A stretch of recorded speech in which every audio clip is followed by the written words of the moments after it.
pengertian dari hukum dagang? Hukum dagang dapat diartikan sebagai aturan khusus yang mengatur seputar dunia usaha dan kegiatan berusaha.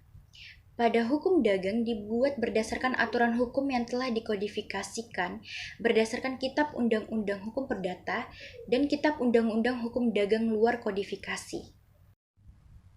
Sumber hukum dagang terbagi menjadi 3, yaitu adanya hukum tertulis yang dikodifikasikan, kedua hukum tertulis yang belum dikodifikasikan, dan terakhir adanya hukum kebiasaan. Hukum tertulis yang dikodifikasikan adanya Kitab Undang-Undang tentang Hukum Dagang. Ini tercantum bahwasannya implementasi dan penghususan dari cabang-cabang hukum dagang. Dan kitab berjudul tentang hak-hak dan kewajiban yang terbit dari pelayaran yang memiliki 13 bab. Dan adanya Kitab Undang-Undang Hukum Perdata atau KUH Perdata yang mengulas tentang buku tentang perikatan. Yang kedua ada hukum tertulis yang belum dikodifikasikan.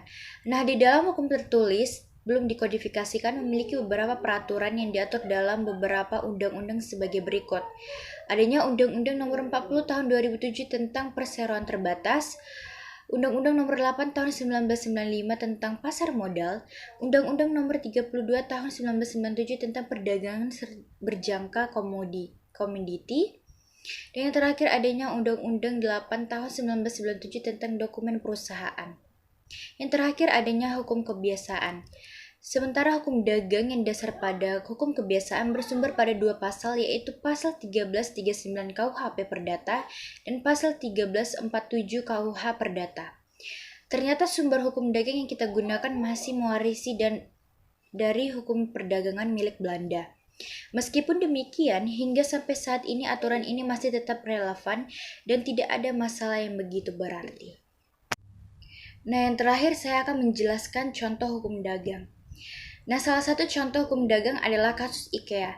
Siapa sih yang tidak kenal dengan IKEA? Saya rasa yang suka dengan dunia interior rumah pasti kenal.